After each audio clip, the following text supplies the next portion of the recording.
Hey YouTube family, it's Humberto from GrayLaw TV. Last week I gave you some real positive information, good news as it were, and I'm going to keep it going. I'm going to keep it going while we can during this COVID-19. Look, last week the cop who committed the heinous crime of murder against Mr. Floyd was charged with second-degree murder, and the other three cops were arrested, indicted. Hey, it looks like justice is going to be served.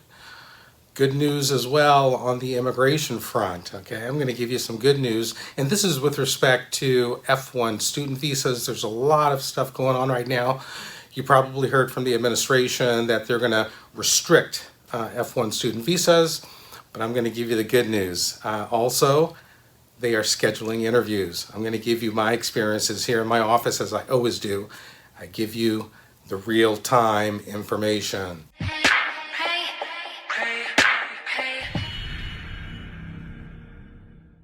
So generally at this point, we're trying to figure out, what are we going to do with regard to rescheduling of interviews? So immigration has reopened, and they're going to be rescheduling interviews. So, how is that going to work? What is it going to look like? Well, hey, here's the good news. This is from my office. Again, I tell you what's happening in my office because that's real-time information.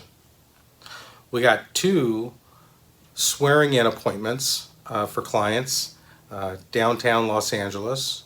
So they are scheduling, and or if you missed your oath ceremony for citizenship, they're rescheduling those. I also got an interview for an N400 citizenship interview that came into my office, and it's scheduled for mid-June. The oath ceremonies are scheduled for the next ceremony, which again is this June. So it's happening. Immigration's back in the game, back in business. So if you have an interview you've been waiting for that needs to be rescheduled, get ready because it's coming. And also note that immigration is going to look a little different, right? When you go there, you have to have a mask. You have to social distance. That's 6 feet. You have to bring a pen, your own pen. You can't use the officer's pen to sign forms. These are just a few things. You can go to the USCIS website. They'll give you that information. So here's another thing that happened, and this is interesting. This is the topic for today. OPT, all right? So you know that this administration is trying to restrict OPT amidst this COVID-19. They want to protect American workers. The OPT allows for 12 months of employment after the F1 student graduated. So after graduation, you make the application, okay, you get 12 months to work. If you're engaged in employment within the STEM area, science, technology, engineering, or math, you get an additional 24 months. So these are great tools to get practical experience in the US. So here's the good news.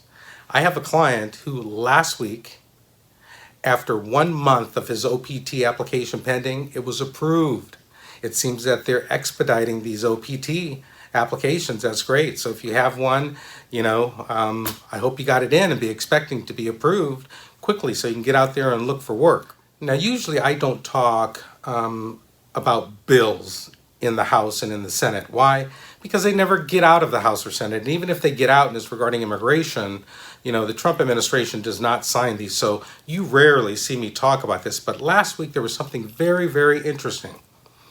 21 senators on the Republican side wrote a letter to the Secretary of State, Mike Pompeo, and to the Secretary of Homeland Security, Mr. Wolf.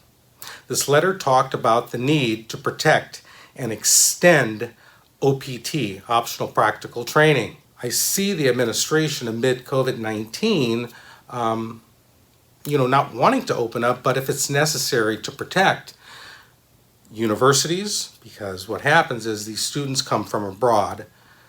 OPT is the carrot. They come to the university, they spend lots of money, 4 years, but they're the best and the brightest. So after they graduate, if they have to go home, they're not going to stay. They're not going to come to the U.S. Obviously we want these individuals in the U.S. because they're some of the best and the brightest. So we want to keep them here. And this OPT is one way that we can do that. So this letter was very interesting, again, by Republican senators that they sent over. And what did they ask? They asked that they do not restrict OPT. They asked that interviews at the consulate be waived for F1 students so that this fall they can make it back to the U.S. and start school. They asked streamlined processes for professors, scientists who also come on the F1, H1, J1 visas.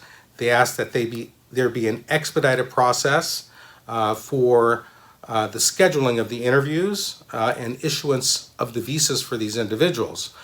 So it's interesting that you got some bipartisan support for extension of this OPT. So that may be some good news for all of you F1 student visas out there. So happy you guys are watching GrayLaw TV. Hey, click below, like and subscribe, and we'll keep good content coming to you, positive. It's going to be positive, folks. If you come to this channel and you want negative stuff, you're not going to get it. Only positive stuff. We'll talk to you soon.